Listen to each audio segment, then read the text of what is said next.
Katılımcılarımız hoş geldiniz.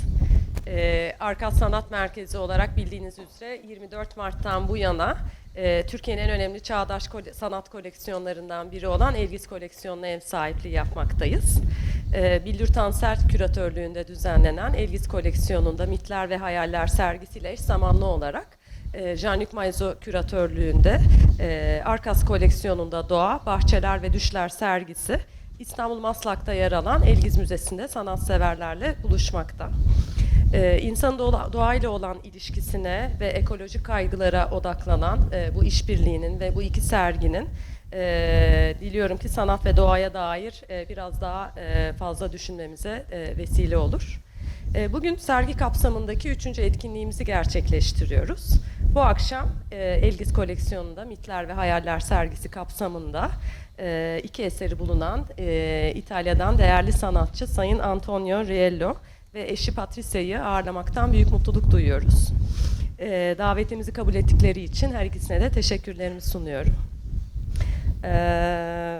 Söyleşiye geçmeden önce tabii ki kıymetli desteklerinden ötürü İzmir İtalya Konsolosluğu'na Sayın Konsolos Valerio Giorgio nezdinde teşekkürlerimi sunuyorum. Ayrıca bu etkinliğin gerçekleşmesindeki katkılarından ve emeğinden ötürü sergi küratörü Sayın Billur Tansel'e de teşekkürlerimi yine iletiyorum.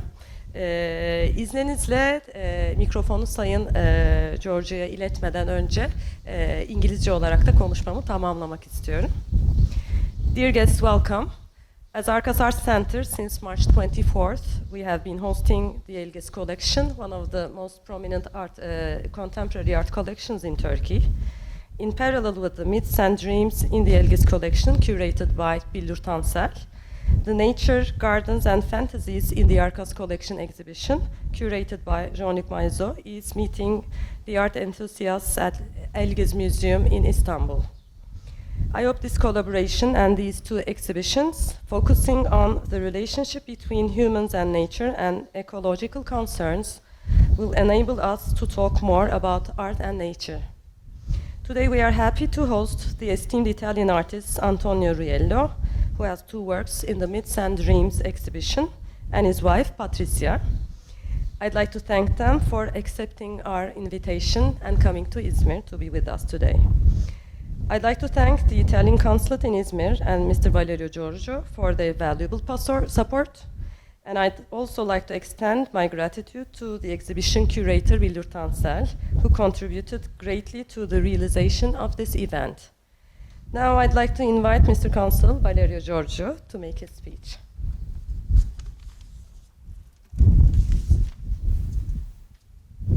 Thank you very much. I'm sorry I will speak only in English, because although I'm here since 3 years, my Turkish is still so poor that I'm really sorry about it.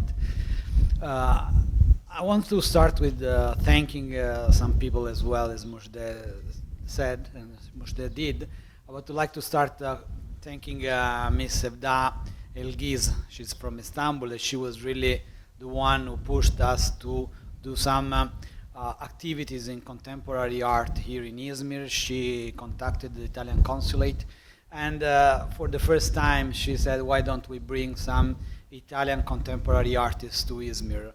I spoke with my staff, and they said, do you ever remember that we had some Italian artists in contemporary art here in Izmir? No one could even remember. So it's really like an incredible opportunity. It's really a moment. We had Loris Cecchini 2 weeks ago. We have Antonio Riello today. So it's really something that is interesting, not because only they are coming here for these two talks, but also to show that Italy is a country that is, yes, well known for its past, for the restoration, for conservation, for preservation. But since the Second World War has been so active in contemporary art, with many prominent figures that are known in our countries and all over the world. So I want to thank for these sometimes these little ideas that start with why don't we do it, and then some interesting meetings happen, opportunities start.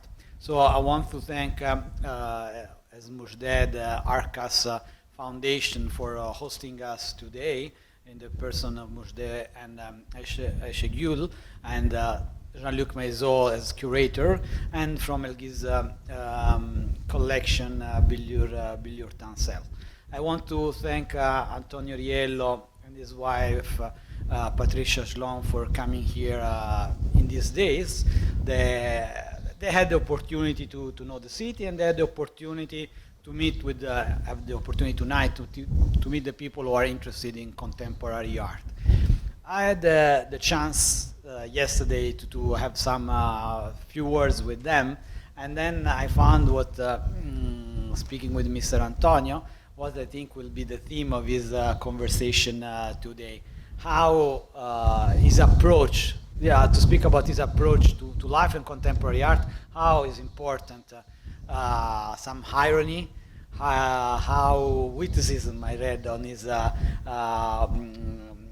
web page is important, the approach in contemporary art. Also from reading the captions under his masterpiece here, like vices and virtues are interesting in the approach to the contemporary art. I will not take too much time and space. That is for more meaningful discussion between Antonio and Billur. Now, I just really want to thank you, all of you, for coming here today, for participating in these talks that I'm sure will are maybe leaving and giving some seeds that in the future can develop more to host more Italian artists in Izmir. This is really a start. As Italian Consulate, we are beginning to work on this field. I'm really happy that we have so many interesting partners that are pushing us also to work even more. So really, I want to thank you again, all of you, for being here. Then I will leave the floor to Antonio and Billur. Thank you very much.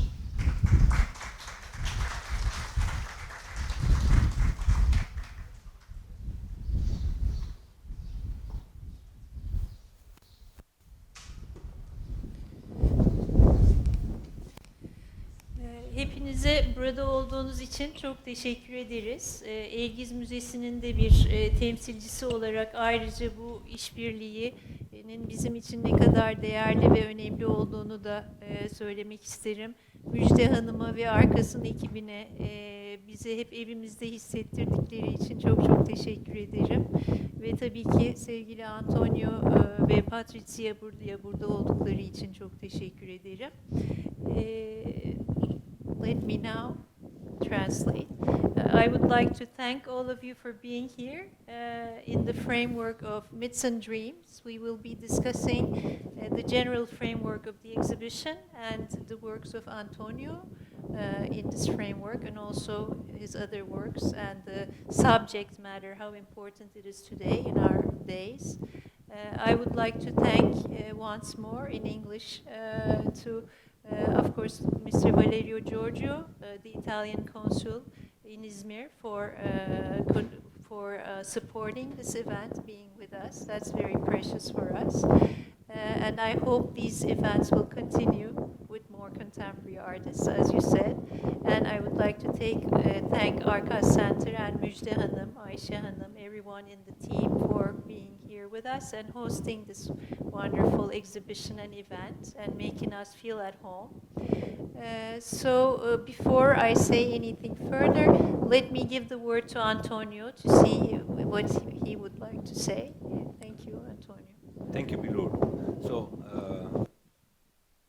teşekkürler, that is the only thing that I can say in Turkish to everybody, and especially to, Arkas Sanat Merkezi and its fabulous staff, to Elgiz Museum and Billur Tancel, and a special thanks to the Italian Consulate in Izmir, and especially to Valerio Giorgio, the consul, for their support and their warm welcome.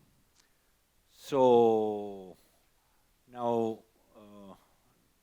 without rhetoric, but with a warm, we start talking about the exhibition and our share an idea about the contemporary art.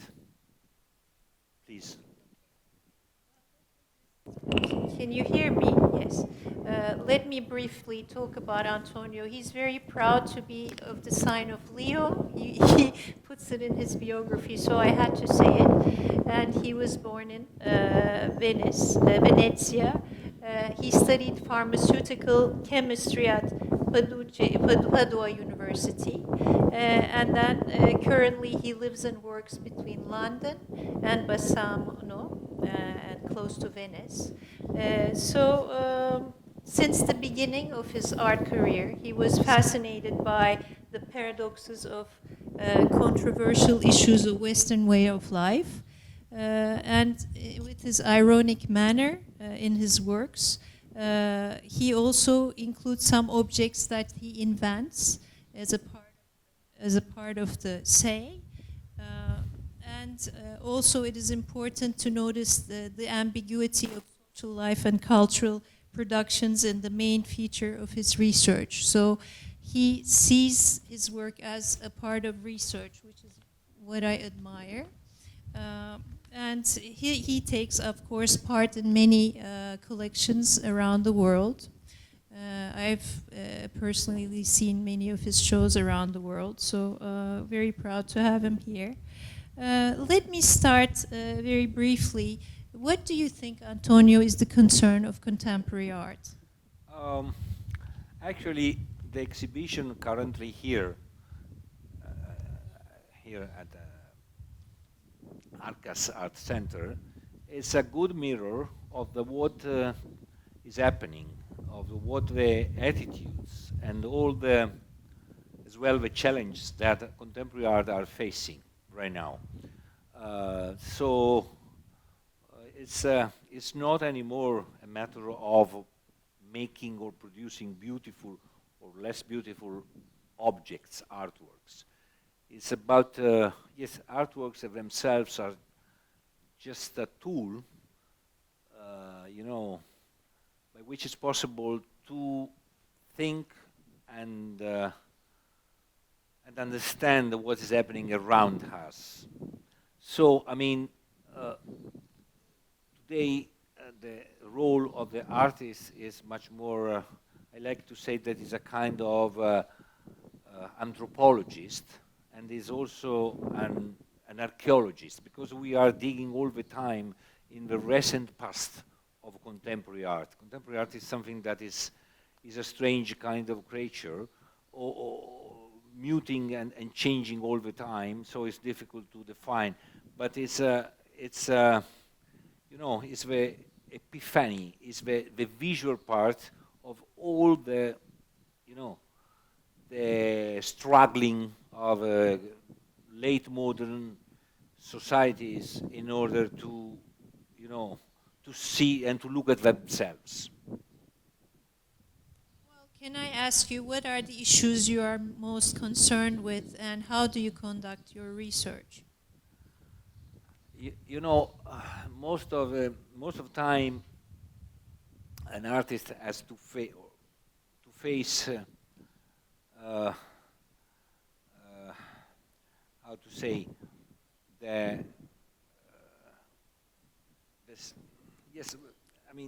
the problems, what we have in front of us. And one of the main concerning that an artist could have is how to deal with such kind of reality. I like to call joking myself as an ideas tamer or an ideas breeder, because at the very end we work with ideas, we work with suggestions, we work with the fears, we work with the obsessions of our life, especially after the last 2 years that was a we know very well was a very strange and weird time for everybody, but for contemporary art as well. It's a time where reality, real life, is definitely stronger than the inventions, the productions of the contemporary art. So contemporary art is overwhelmed you know, a little bit outdated by reality. And what is extremely interesting is how to face this challenge, actually. So, what is your source of inspiration? I have to be honest, the wildest area, probably the most dangerous place for a human being, I suppose, is home. It's the domestic life. It's from a statistical point of view, it's the place where most of the people are dying by a violent, you know, end. I mean, I don't say crimes, but small accidents and sometimes crimes as well. So I'm extremely fascinated by this kind of place where it is, of course, is by definition hell and paradise all together. And so it's exactly the main source of my ideas when I start thinking about a new work or a new series of work. Yes, I am not traveling so far. I am focused on my own little corners. As you know, Bertolt Brecht was used to say that when you want to talk to the world and the world could understand you, you must talk about your little village. You must talk about your home. More or less, that was. I'm quoting a little bit freely, but so that's. I can talk and I can make my works only about the things that I know very well. And so, yes, my domestic environment is still my wild my wild jungle. Before I start to mention your work, let me ask you briefly what you think about the general framework of the exhibition in the world we find ourselves today. As I told before, it's a proper time for such kind of group exhibition because it's yes, it's a kind of good mirror where we can see all the attempts, all the efforts of the contemporary artists in this moment. So you can see the geopolitics. You can see, especially the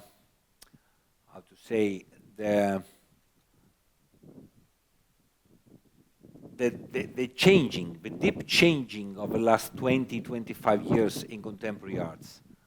And it's something that you can see, maybe the only thing that probably are not here are the latest news in terms of digital arts and in terms of NFT, such kind of things.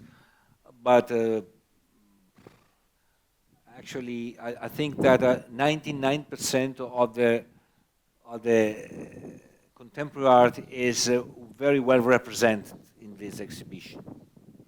Well, I was talking with Elgiz when I was thinking about this theme of this exhibition, and actually the theme that this exhibition is based on is, of course, inspired by Felix Guattari's thoughts on ecosophy and autopoiesis.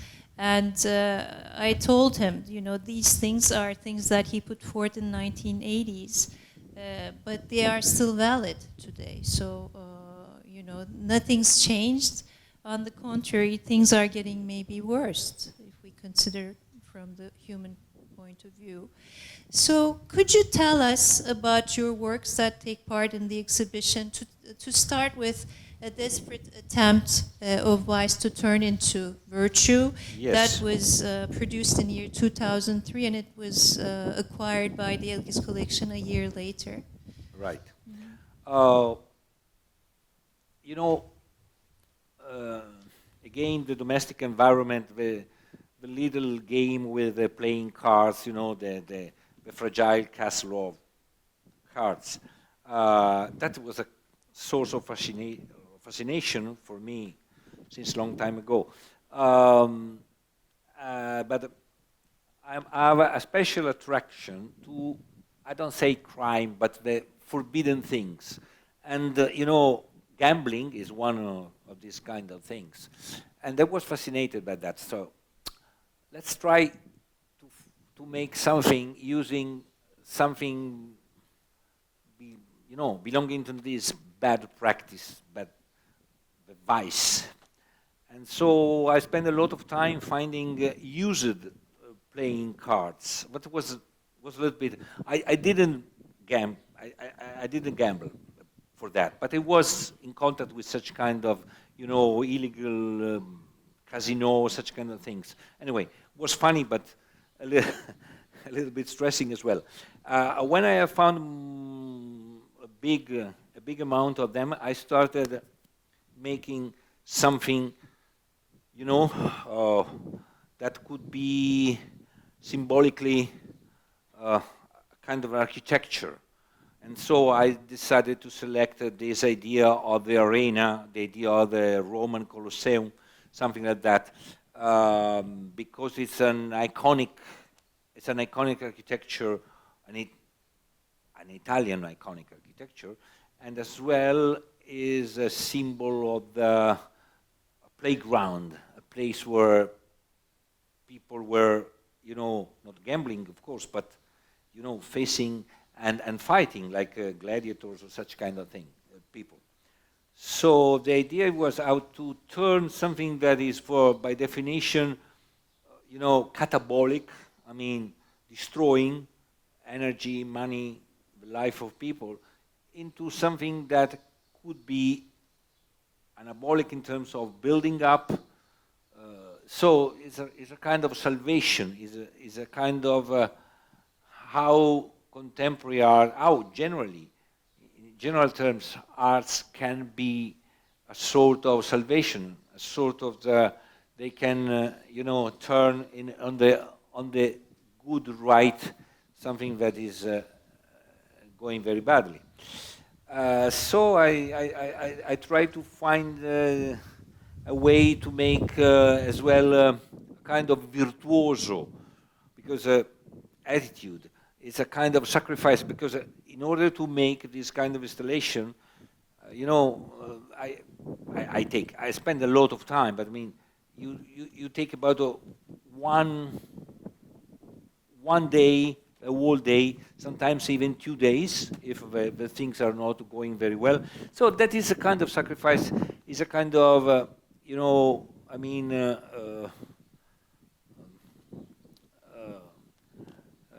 ritual for me. And so this is the idea how, in not rhetoric way, but is, with a light heart, to play with such serious subjects like vice and virtue.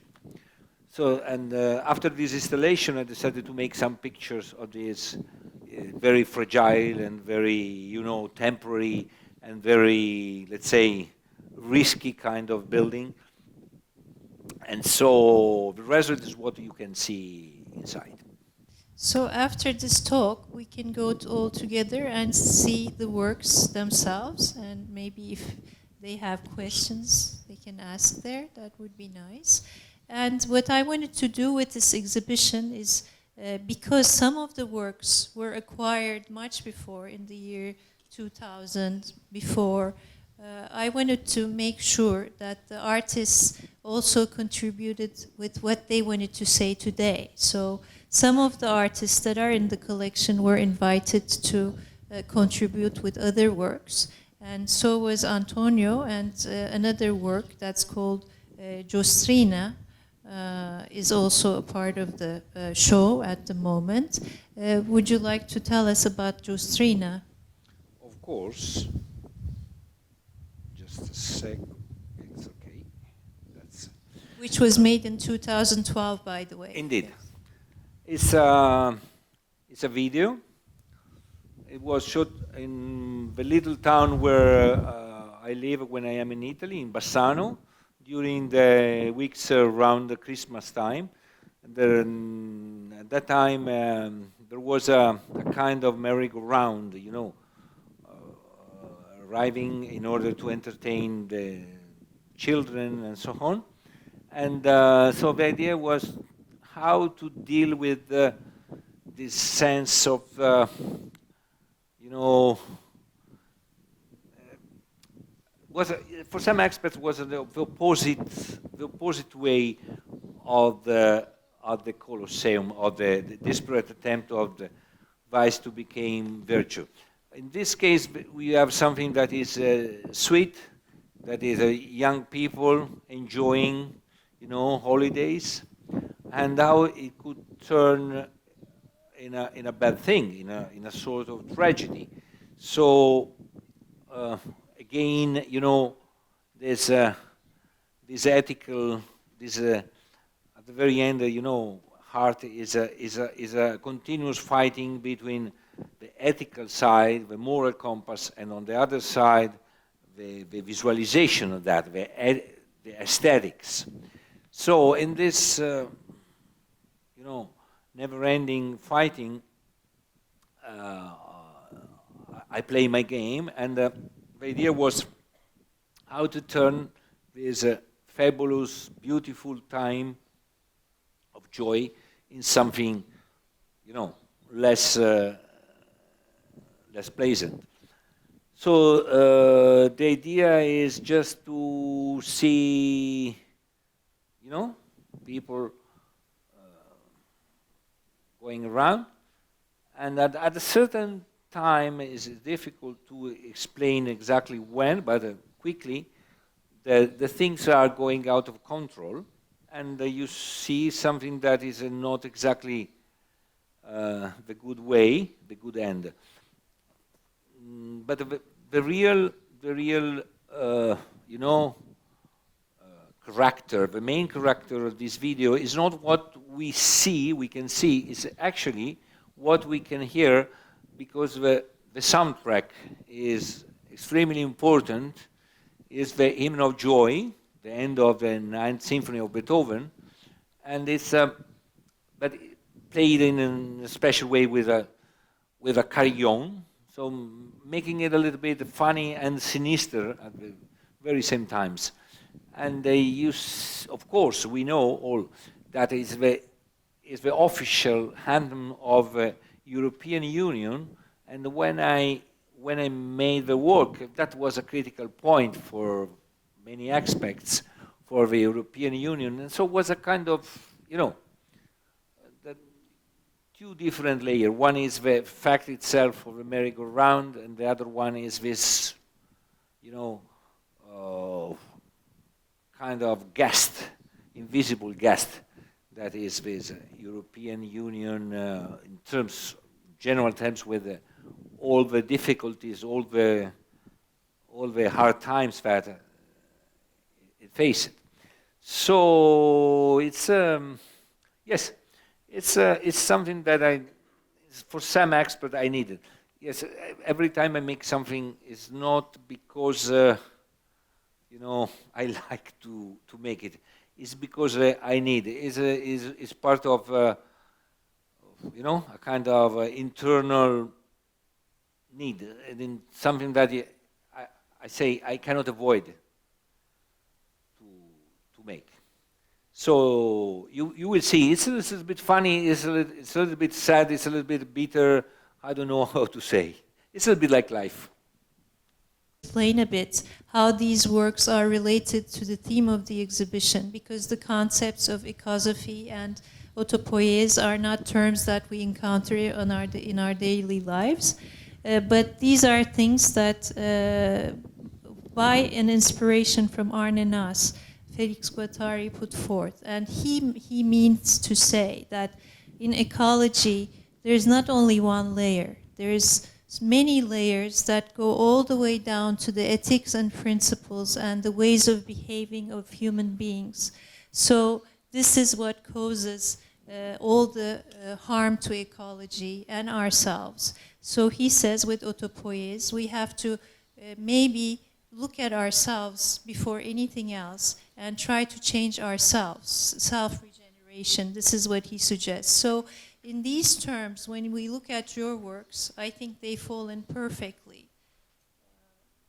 And thank you for that, because your suggestion of Giostrina, I think, fits in perfectly with the concept as well. So, but do you believe that by pointing out at these things out to people, the notion of maybe possibly being able to turn vice into virtue, do you think they get anything from it? Or do they just look at the title, look at the work and pass by and never think about it again? Or do you think these lead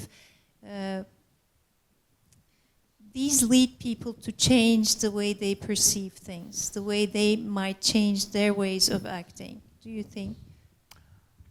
Oh, I mean, I'm afraid. I mean, I suppose that contemporary art is not so powerful, and but it's a duty to try. I mean, to change something, at least a little around us. But I'm afraid that contemporary art is not maybe pop music or cinema are definitely much more powerful in these terms. But of course, sometimes contemporary art can be a little bit iconic, and it can work, suggesting a different perspective, different point of view. Yes, at the very end, contemporary art now can just whisper messages. It's not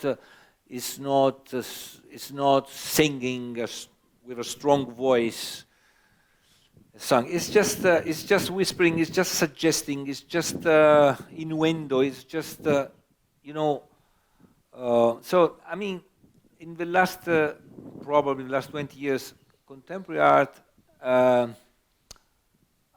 changed also in terms of now it's a kind of companion of the history, anthropology, many other disciplines. So it's the visual side, the visual branch of other disciplines. So it's like I would say, with a little bit of sorrow, that contemporary artists are much more illustrators, not in the sense that they are drawing all the time, but in the sense they are giving a kind of some icons, some pictures, some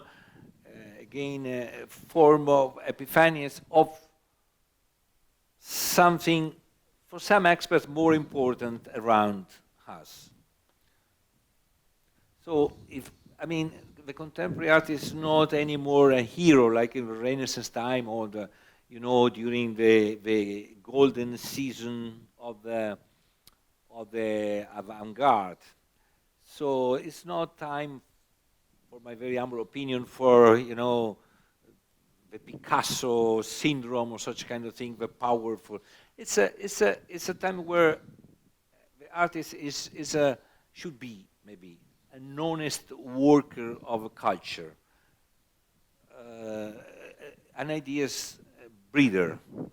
That's dealing with philosophy, dealing with many other people. So I think that it's also the time to work together with some other people in order to get multi-layer projects, indeed.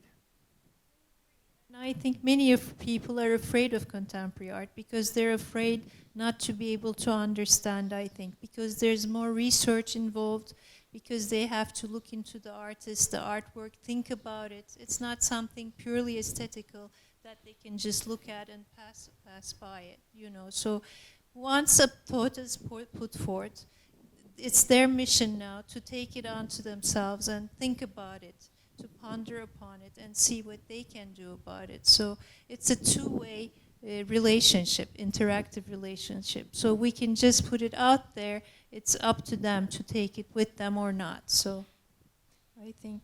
Yes, I think so. When we think about 2003 and 2012, these these are the years you had produced these two different works. How do you think the way you look at, in general, your perspective in life and in art changed? And of course, I'm leaving outside the pandemic, which was a totally different case. We'll talk about it soon, too.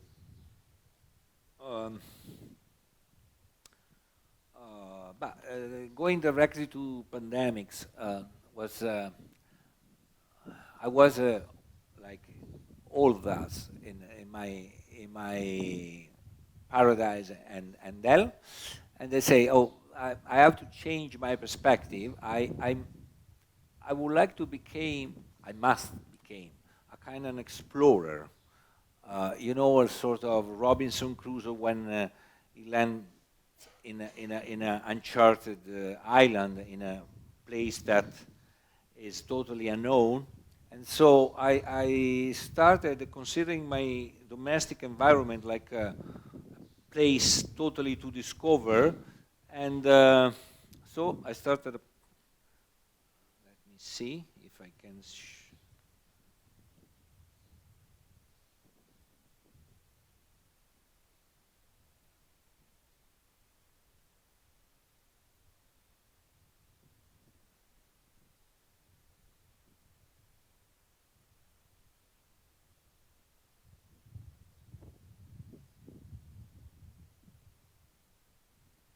Yes, so the idea was just how to turn that grim and boring time in something, you know, useful and good for myself and for my job as an artist. So I started a kind of a process of the, you know, classification, a taxonomy of my environment. So I took every single object of my home and I turned it in a drawing and arranging a kind of visual encyclopedia of that, like you know, the explorer of the 19th century around the, you know, mysterious lands and oceans. So I became an explorer of my own place, and so it was an interesting time. I decided to make a kind of a book of a visual book, a visual dictionary of my life, material life. So every object has its own picture, you can see. And after a while, I decided to start, you know, making a kind of composition using different objects together. So even the old telephone of my mother became kind of subject for that. So that was, and I decided to use just what was available at the time. So the ball, you know, the point pen, I mean, we call it biro, you know, the very, very common, very ordinary kind of pen that I had in my home. And I started drawing with that, using the paper that was available. And so you can see something here. So the idea was how to turn this very bad time in something with a good, you know, something that was. So I started this work that is still running, still going on, in progress, and how to say, playing with the ghosts, playing with the difficult times. Sometimes, you know, you can see here celebrating the trophy, celebrating the strange, you know, ensemble of different objects as well, and going on to the Lego architecture and so on. So that was my time, and is still what I am making right now. Okay, you have many interesting series. Just to mention briefly, I can say ashes to ashes, ladies' weapons, ceramic weapons are the things you make. Could you tell us about these series, how they came about? And you talk in Ashes to Ashes about how physical destruction of something could lead to eternity. That's what, I mean, you were talking about changing something physical, dissolving it and changing it for eternity. How is that possible? One of my obsession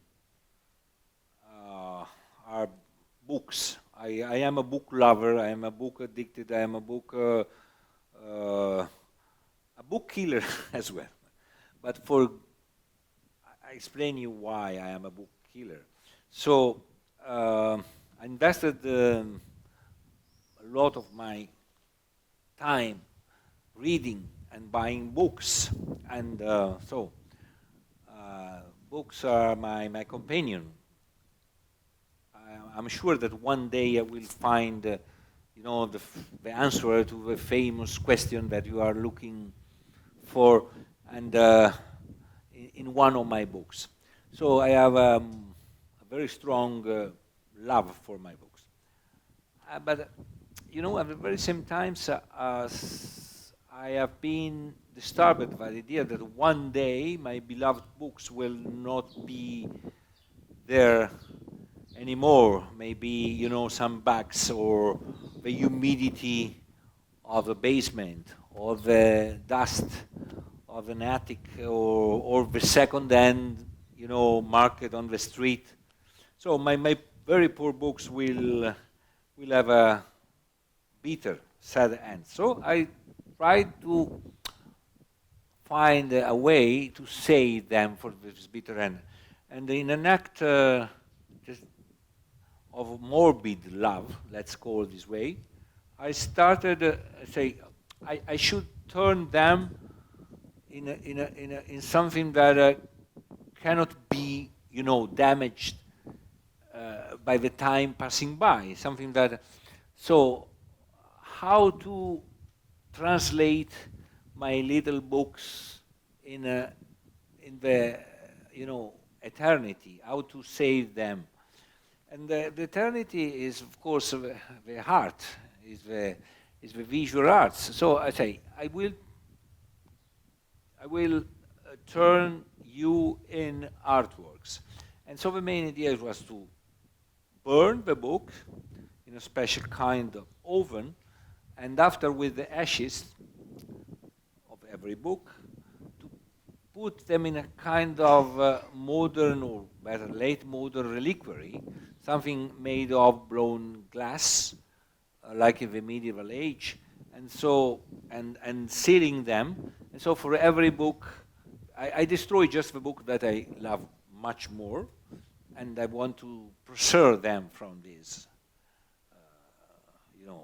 possible bad end. And so somebody will put you in some collection, in some museum, foundation, so you will have a different hand. And so far I have destroyed so alchemically speaking, changing in something totally different, about 400 books of my library. And you can see every book has such kind of, there is the name of the book, the name of the author, and the place and the first date of publication, when it was published for the first time, and the place and the date of destruction, when they turned it in something different. And I decided to call this project, that is still running, as I told you, Ashes to Ashes. And you can see some of them.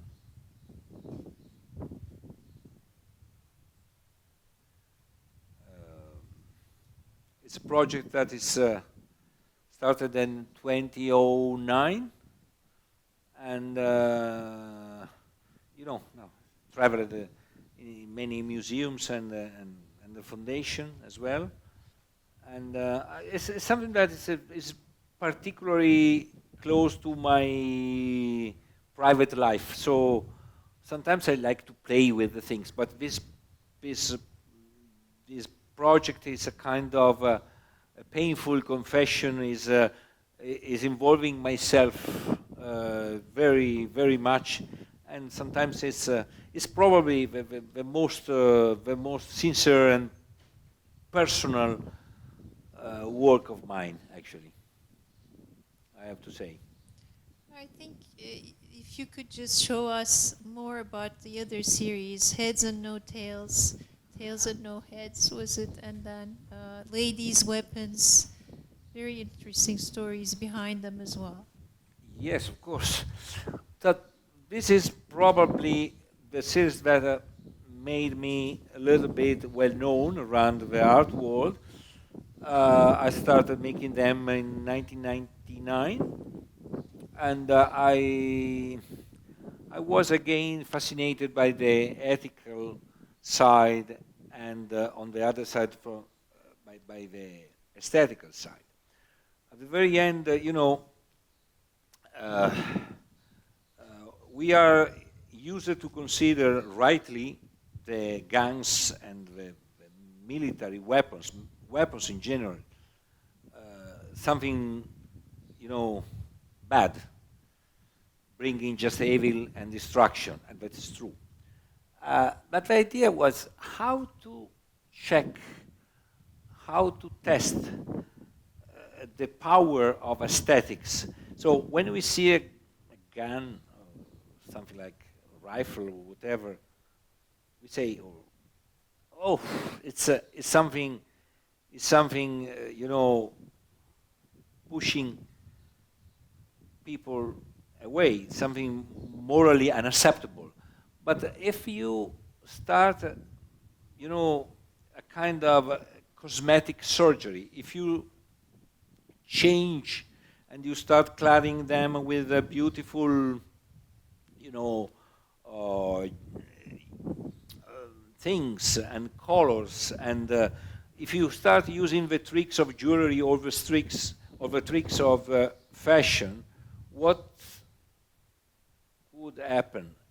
Our perception is the same, or is definitely changing, or these highest objects start getting object of desires. So that is, again, I'm not interested in the weapons themselves, but I am interested in such kind of very ambiguous relationship between what is bad and what is beautiful, or generally speaking, we consider beautiful. So that is a project that was still is for me extremely important. Another project was involving again weapons, in this way using ceramic, and making something that is at the very same time extremely fragile, because it's made of ceramics, and extremely, aggressive, because of course they are weapons. So I decided to put together in the same object this aggressive fragility, or something like that. I decided to use for this project the traditional Italian, decorative patterns for ceramic coming from Faenza. Faenza is a town very close to Bologna, is the capital of Italian ceramic, and especially during the Renaissance time, they created some patterns that are still the standard of ceramic. Indeed, in the French language, it's faïence, coming from Faenza. But I discovered, when I started this project, that this kind of,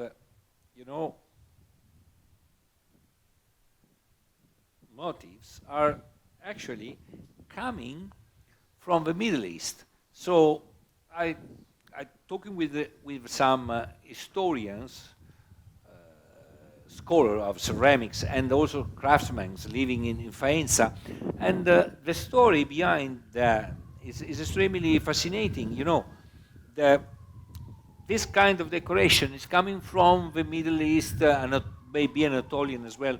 Rugs and pottery, you know, brought to Europe, brought to Italy by merchants and travelers for centuries, and they started to use these motifs and to, you know, translate in something slightly different. And now the world is considering them, you know, the heritage of Italian Renaissance in terms of ceramics. But it's actually it's just the blatant proof that ideas and decorative patterns are traveling and migrating. So I like to call them migrating patterns, and that could be interesting in this from an historical point of view. So it's something that is still I like very much. As you can see, that is another project was how to turn the sailing of the Christian church, Catholic church in Italy, they are full of frescoes, and in how to paint them or fragments of them on the military airplanes, how to turn them in a, let's say, theological camouflage. You can see some of them. And so this is another kind of contrast. This is another kind of, philosophically speaking, aporia, something that they shouldn't stay together, but they like to mix and they like to keep together. So you can see that many of my artworks are the result of this contrast, of these two different attitudes that I force to stay together.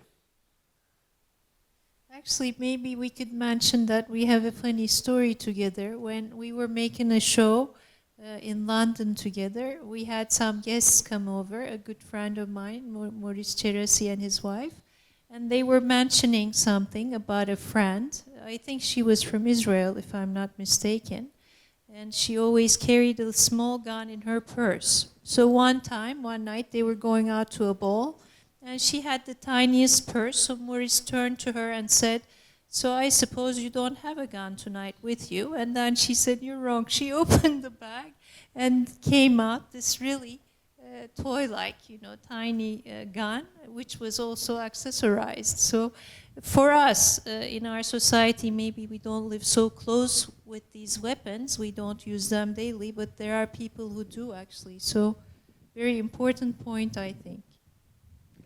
Yes, it is. The perception of of our tools, or our objects, is changing all the time. So the context makes our feelings unpredictable and difficult to control. We know. So this relationship with weapons, we know very well the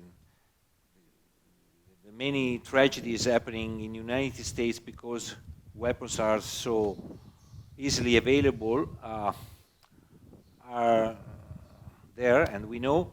But at the very same time, weapons could be an interesting instrument for artists in order to show these contradictions, in order to talk about ethics again.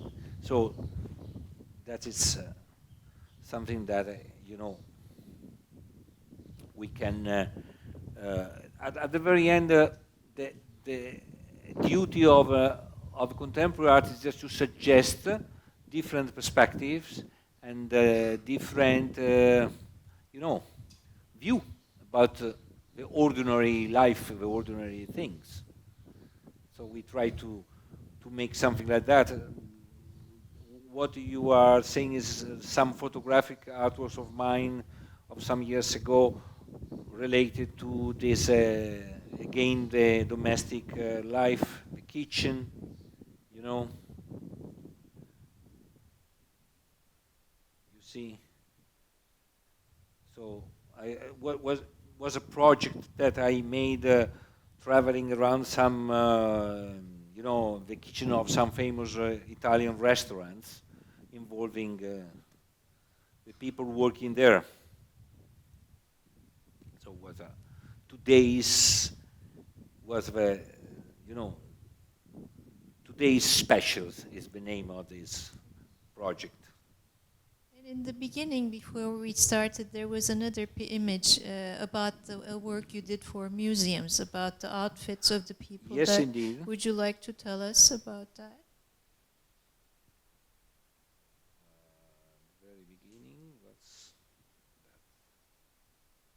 that? Yes, this is a project of mine named B Square, and it's a project that started in 2008 in Vienna, at Kunsthalle Wien. I have been always fascinated by the fact when we visit a museum, we have some memories about the exhibitions, we have some memories about the bookshop, we have some memories about maybe the parking lot or the toilets, we have some memories about you know, the architecture itself, but we have very few memories, actually nothing, about the people working in the museum, the human side of a museum. And so I tried to find a way to show this mysterious life, the invisible life of a museum, the human factor. And so I started proposing to some museum directors to wear all the stuff, all the museum stuff, a special kind of uniforms that I, you know, designed and was made, and they were wearing for 6 months. So the basic concept was to arrange a collective, you know, long-lasting performance. And the, you know, the aim of this project was to show to the visitors of a museum that there is also something that is invisible but real, extremely real, the people working there, from the director to the curators to the guards to the technician, all the stuff in the museum. This is a small stuff, but, you know, this is the Baltic Museum in Newcastle. That is definitely a bigger museum. And for every museum, I designed a special kind of fabric, special kind of clothes, a special kind of outfits, and a special tartan, a special kind of, you know, tartan is very historical, the traditional Scottish kind of fabric that is defining a special group, a clan or a group of family. So a community. For each museum a special tartan, so that is the tartan of that museum. And yes, is a project still running as well, but I mean, you can see such kind is a project that was in Italy, in the Macro Museum in Roma, and in the GAM, that is Galleria d'Arte Moderna in Torino. And there's of course it's a kind of project that is extremely time consuming, because you have to deal with all the stuff. You have to, so for every project you have to consider a couple of years at least. I might have one last question, and then I will leave it up to the audience. Maybe they might want to ask things to you as well. About the materials, you use very different materials from what I can see. So the concept matters, but the ecological concerns, did they cause you to differ in materials? Did you try to use recycled materials, or did it affect you in any way? Yes, that is one important issue when we talk about art that should deal with, ecological attitude, with such kind of new morality, let's say that, and yes, I have to tell you, when I have an idea, I try to find the best material, the best medium. But as well, I try to find a way that is not clashing with the environment, it's not polluting the environment, it's not throwing away energy, social energy, environmental energy. So for one of the reasons of this, my current project of the drawings by Biro is that is definitely the simplest way, just paper and industrial pen. Now I change it a little bit because I found that the company is making refill for the same. So now I don't use the plastic pen, but just one metal rod and then the refill for that. But anyway, it's a kind of moral duty, something that we as an artist, we have to be very careful, because I have seen even in the last biennial, some artists, throwing away a lot of, energy. Some of them didn't care too much about, the carbon footprints. But I suppose this, it was a petty crime. Now it's getting more and more a serious offense to, to all the people, to the world, to the planet. So, it's something that now is getting extremely important and mandatory for an artist's choice. When we have to decide how to make something, it's an important point, it's an important issue, definitely, more and more. Thank you so much, Antonio. Before I go on to ask the audience if they have questions, we've got also a surprise for everyone here tonight. We've also got Nancy Atakan, who has 3 artworks in the show right here. So I wanted to also thank her for being here. We actually wanted to invite her on the 7th to give a talk, but unfortunately she doesn't fit her schedule. So we're very happy to have her with us. Would you like to tell us anything about your works Please in the exhibition? Come here, I sit there. First of all, many things you said, they fit with my ideas very, very well. But about doing research and using different materials and ideas and are so important. It really, I think we have much in common. But I have 3 works in the show. One is a video.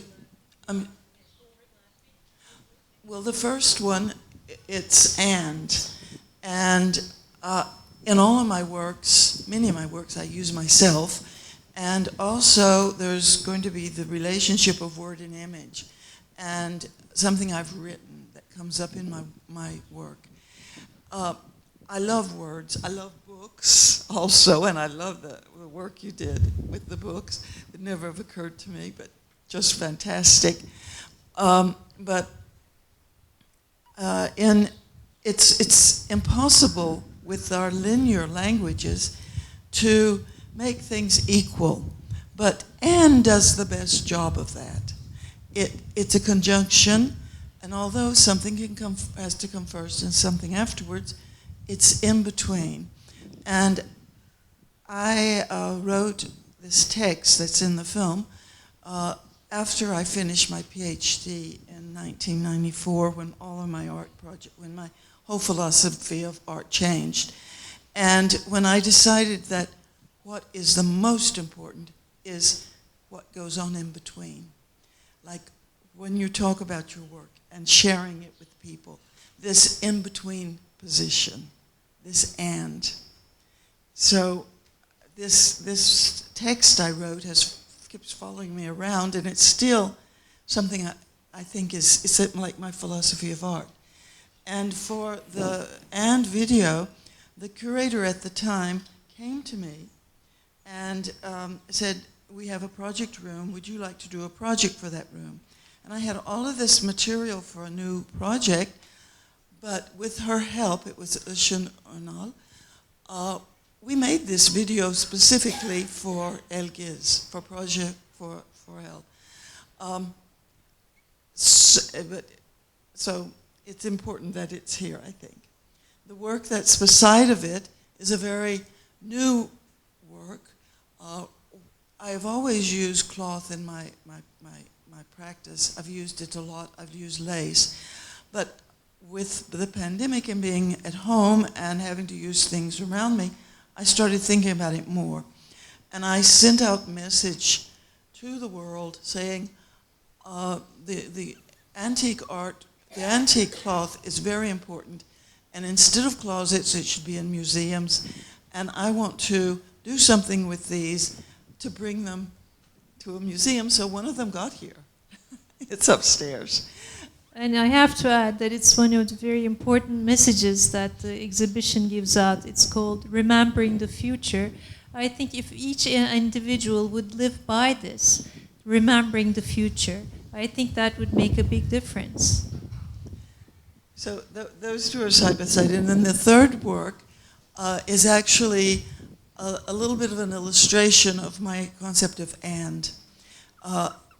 From 2012 until 2019, I worked with in a collaboration with a Swedish artist, and we made a series of work about Selim Surtarjan, who's an important figure in history, and he brought music from Sweden. So the two of us, she did research there, I did research here, and we have this longitudinal project that we did together. And this video, she and I are both in the video, and it's also a text we wrote together about what we were doing. So that's a collaboration, which I emphasize collaboration. Thank you. Thank you so much, Nancy, for being here and your explanation. So after our talk, what we can also do is go by the works and with Antonio and Nancy and look at the works. And if you have questions there as well, we can get them. So would anyone have any questions for Antonio?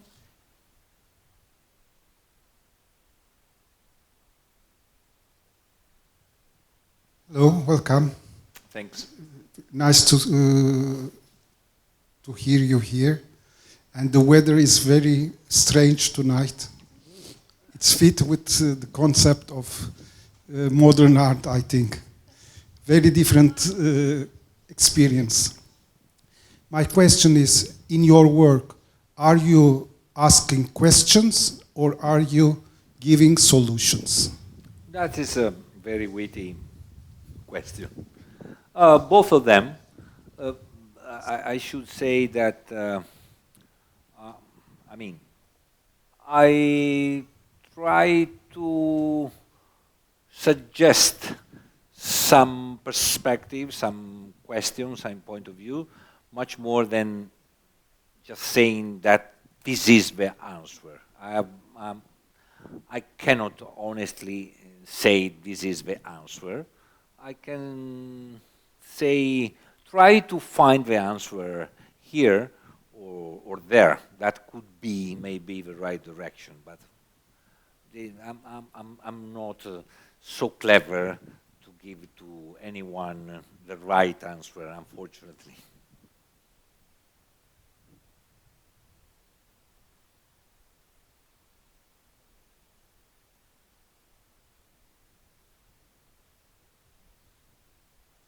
Hi, nice to meet you. I like you saying artists should be an honest worker of culture. It's mean very much full meaning for me as an ethic type of sentence. Thank you for that.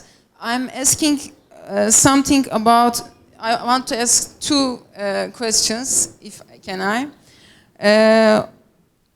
I heard you about, I tried to understand the English meanings, but I could feel something you say about, in the beginning part, you say art is about anthropologic, sociologic parts, and you say is epiphany. You use the meaning epiphany 2 times, and Yes. I tried to catch, but I couldn't catch whole meaning, I guess.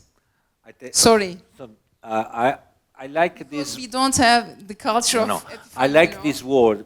I mean, but it's a little I bit. like too much. It's a little bit. It's a little bit. It's a little bit of, you know. I don't say outlandish, but definitely not so common. It's when an idea became visible, when a concept. Realization, I look to. Yeah, it's the visualization, but it's a, Visualization, yes. you know, it's something coming from the lexicon of a Christian. You have a Bayram epiphany, about something that. that when there is a specific moment in the gospel where there is the epiphany, and we were used to call this way. So, but basically that means forget the religious story that is not relevant in this context at all. It's when you, as an artist, you have an idea and you want to turn that in something that the other people can see or even touch, so that you are making an epiphania. Thank you. Can I ask one question for? This is my second question. I haven't been abroad, actually, and and you say that you should talk about your own village, your domestic type in the pandemic. Yes. And I want to ask you, what is your inspiration in your domestic environment? You know. I was in Italy, actually. I was in Italy, and so, you know, locked Yes, at home we locked. for, I mean, long time, and that was I mean, that was a strange time. I was thinking about when everything will be over. Yes, I would like to have made something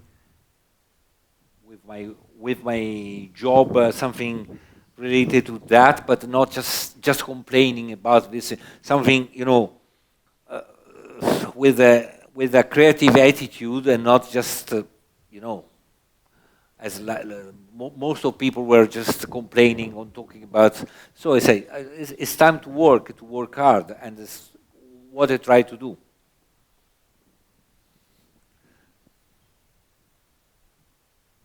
There's a question over here. Hello. Thank you so much for being here today. I would like to ask a question particularly about ladies' weapons. Whenever I see that works, I sense some kind of political side of the work, maybe activist side of the work, because you turned weapons into something, into an artwork. As you know, guns or weapons is directly related to authority, related to militarism. So, did you try to create a political discourse against authority, against maybe war, maybe guns? As you know, activism also grows in contemporary art. What is your opinion about it? Can you define yourself as an activist artist, or can you define that ladies' weapons as an activist works? I'm afraid to disappoint you, probably, but that was not my main target. I mean, I was not, of course, weapons are a tool of control, to enforce people to make something that maybe people don't like to do. But was not about that. Was just about, the limits of the power of aesthetics. This is something that is much more academic or abstract than, talking about the power, the politics. It's something that is, of course, we know. But I am an artist. I am not. Yes, I am involved in the society because every artist is a social activist. It may be in a different way, maybe too much, maybe not enough, but we are, for sure, a kind of, activist. But we have not, this is my very humble opinion, of course, we have not to be, when we act as an artist, we play a different game for some aspects. We see the news, we read newspapers, we know, television, whatever. So it's a little bit pointless that the artists are just repeating or saying again in a different way what most of the people already know. So I try to find different way to tell my very little and humble opinion about life and society.